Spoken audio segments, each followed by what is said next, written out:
7 flags, 7 anthems, 7 armies, 7 passports. Rewind just a few decades, and all of that was one country, painted in a single color on the map. One flag, one army, one president smiling in every photo. So what happened? How does one nation split into 7? And why did the process turn into one of the bloodiest events in Europe since World War II? Here is the strange part. Yugoslavia did not collapse because it was artificial. Almost every country on earth is artificial in some way. Yugoslavia collapsed because it was built as a balancing act. And the moment the balance broke, everything underneath it broke too. Let's look at the map. In 1945, Yugoslavia was a single federal state, stretching from the Alps down to the edge of Greece. Inside it were 6 republics. Slovenia in the northwest, Croatia curling along the Adriatic coast, Bosnia and Herzegovina in the mountainous middle, Serbia, the largest, sitting at the center, Montenegro, small and rugged, on the coast, and Macedonia in the south. Inside Serbia, 2 more regions had special status: Kosovo in the south, Vojvodina in the north. Now look at today's map. Slovenia is its own country. Croatia is its own country. Bosnia and Herzegovina, one state with 2 internal entities that barely speak to each other. Serbia, Montenegro, North Macedonia, and Kosovo, recognized by some countries, rejected by others. One flag became 7. And the borderlines you see today were not drawn by some distant colonial power in a random meeting room. They were drawn along fractures that had existed for centuries, waiting. To understand why this map exploded, you need to go back further than communism, further than the 2 world wars, back to the actual fault line running through the Balkans. This region sits exactly where 3 empires used to meet. The Ottoman Empire pushed up from the southeast, bringing Islam into Bosnia and parts of the south. The Austro-Hungarian Habsburg Empire pushed down from the north, bringing Catholicism into Slovenia and Croatia. And the old Byzantine and later Russian-aligned Orthodox world held the east and south, shaping Serbia, Montenegro and Macedonia. Same geography, 3 different religions, 3 different alphabets in some cases, 3 different political traditions layered on top of each other like sediment. This is not just historical trivia, it is the engine. Every later crisis in this region runs through this exact fault line, because identity here was never simple. A Bosnian Muslim, a Croatian Catholic, and a Serbian Orthodox Christian could live in villages a few kilometers apart, speaking almost the same language, but carrying centuries of different imperial memory. For a long time, no single force tried to unite all these groups into one state. Then came the collapse of empires. World War I ended with the Austro-Hungarian Empire in ruins, and the Ottoman Empire pushed almost entirely out of Europe. Suddenly, all these different Slavic groups had a shared question: stay small and vulnerable, surrounded by larger neighbors, or unite into something bigger. In 1918, they chose to unite. The Kingdom of Serbs, Croats and Slovenes was formed, later renamed Yugoslavia, meaning roughly Land of the South Slavs. Here is the first irony. This union was sold as brotherhood between equal peoples. But from the very beginning, the kingdom was dominated by the Serbian monarchy, based in Belgrade. Croats and Slovenes quickly felt like junior partners rather than true equals. That resentment did not go away. It just went quiet. Then World War II arrived, and quiet resentment turned into catastrophe. Nazi Germany and its allies invaded and carved Yugoslavia apart. A fascist Croatian state was installed, and it carried out brutal violence against Serbs, Jews and Roma. Serbian nationalist forces committed their own atrocities in return. Meanwhile, a communist-led resistance movement, the Partisans, fought against the occupiers and against rival factions at the same time. The Partisans were led by a man who would define the entire next chapter of this story: Josip Broz, known to history as Tito. Tito's genius, and it really was genius from a state-building perspective, was recognizing that Yugoslavia's biggest danger was any single ethnic group dominating the others. So, after the Partisans won in 1945, he did not simply rebuild the old Serbian-led kingdom. He built something new, a federation of 6 republics, each with its own government, each theoretically equal, all held together under one communist party and one enormous personality. Tito's approach can be summed up in a phrase used at the time: weak Serbia, strong Yugoslavia. In other words, keep the largest group from becoming too powerful, and the whole structure stays balanced. Kosovo and Vojvodina were given autonomy specifically to reduce Serbia's weight further. For decades, this worked astonishingly well by regional standards. Yugoslavia broke from Stalin's Soviet bloc in 1948 and carved out its own path. It became a founding member of the non-aligned movement, balancing between the Western and Soviet camps during the Cold War. Its citizens could travel abroad more freely than almost anyone else behind the old Iron Curtain. Its economy, for a socialist state, was relatively open and relatively prosperous. But underneath the postcards and the passports, there was a structural problem building quietly. The entire system depended on one thing: Tito. He was the arbiter between republics. He was the guarantor that no single nationality would dominate. He was, in a very real sense, the country's central nervous system. In 1974, Tito pushed through a new constitution that decentralized power even further, giving republics near-veto authority over federal decisions and expanding Kosovo's autonomy almost to the level of a republic itself. It was designed to prevent any future strongman from re-centralizing control the way the old Serbian monarchy once had.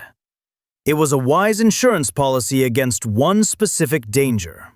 Unfortunately, it created a different one. A federation with 8 semi-independent power centers, held together mainly by the loyalty of Communist Party officials to a single aging leader. And leaders do not live forever. Tito died in 1980. Almost immediately, the cracks that had been quietly widening for years became visible. Economically, Yugoslavia was drowning in foreign debt. A debt built up in the 70s partly to fund development and partly to paper over structural inefficiencies. By the early 80s, inflation was spiraling.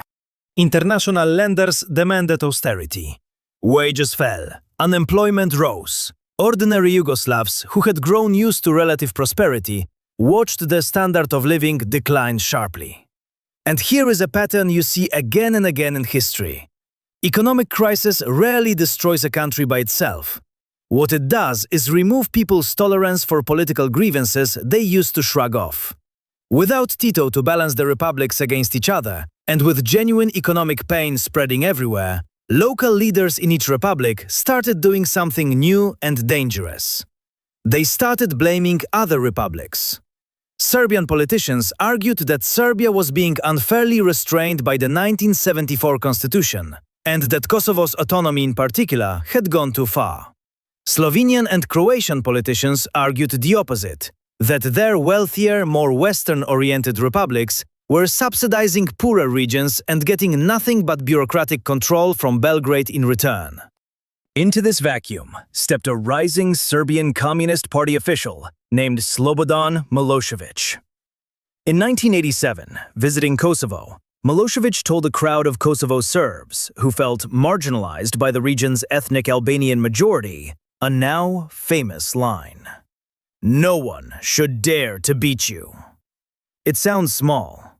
It was not small. It signaled that Milosevic was willing to use raw nationalist emotion as political fuel, rather than suppress it the way the old Yugoslav system had tried to do for decades. By 1989, Milosevic had stripped Kosovo of its autonomy entirely, reasserting direct Serbian control.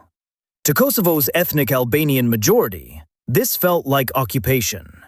To politicians in Slovenia and Croatia watching from a distance, it felt like something else entirely. A warning. If Serbia, under Milosevic, could unilaterally revoke autonomy for one region, what would stop it from trying to dominate the entire federation, the same way the old monarchy once had? That fear is the true turning point of this story, not ancient hatred by itself. Fear that the balancing system Tito built no longer had anyone left to enforce it. By 1990, the Communist Party itself splintered along republic lines and effectively ceased to exist as a unifying force. Multi-party elections in each republic brought nationalist parties to power almost everywhere, each one campaigning on protecting its own people rather than preserving Yugoslavia as a whole. Slovenia and Croatia, the wealthiest and most Western-facing republics, concluded they had more to gain outside the federation than inside it. In June of 1991, both declared independence on the very same day. Slovenia's break was almost clean. A short conflict, often called the 10-Day War, ended quickly because Slovenia had almost no ethnic Serb minority for Belgrade to claim it was protecting, and the Yugoslav army had little strategic reason to fight hard for a region on the western edge of the map. Croatia was a different story entirely. Croatia had a substantial ethnic Serb minority concentrated in border regions. Backed by the Yugoslav army and Milosevic's government, Serb forces in Croatia fought to carve out their own breakaway territory rather than join an independent Croatian state. The result was a brutal war lasting years, marked by shelling of cities like Vukovar and Dubrovnik, and the beginning of a term the world would soon use constantly: ethnic cleansing. Then came Bosnia and Herzegovina, and this is where the map problem became almost impossible to solve peacefully. Bosnia was the most mixed republic in the entire federation. Bosniak Muslims, Bosnian Serbs, and Bosnian Croats lived intermixed across the same towns, sometimes the same streets. There was no clean line to draw between them, no way to split the territory without splitting communities that had lived together for generations. In 1992, Bosnia held a referendum on independence. Bosniaks and Croats largely voted yes. Bosnian Serbs, wanting to stay tied to a Serb-led Yugoslavia, boycotted the vote entirely and soon declared their own breakaway republic within Bosnia's borders. War followed almost immediately, and it became the deadliest conflict in Europe since 1945. The siege of Sarajevo lasted for years, with civilians living under near-constant shelling and sniper fire. In 1995, in the town of Srebrenica, more than 8,000 Bosniak men and boys were massacred by Bosnian Serb forces, an event later recognized by international courts as genocide. The war finally ended with the Dayton Agreement in late 1995, brokered largely by the United States. It stopped the killing, but it also froze the ethnic division permanently into law.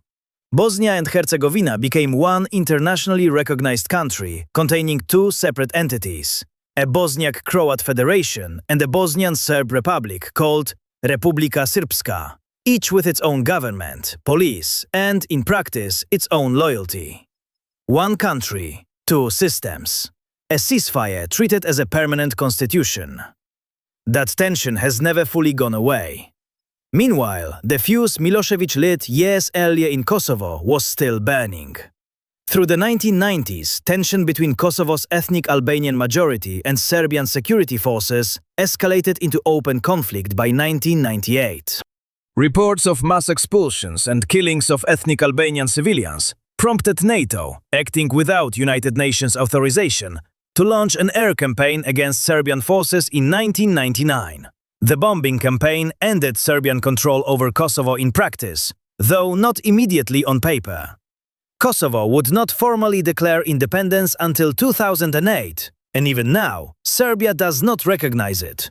Neither do Russia, China, and several European Union member states, which is why Kosovo still occupies a strange, half-recognized status on the modern map.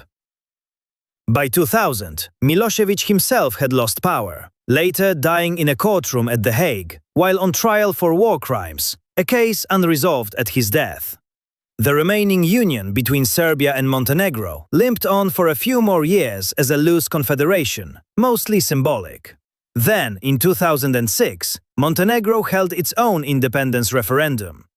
It passed narrowly, comfortably above the required threshold, and Montenegro split away peacefully, without a single shot fired.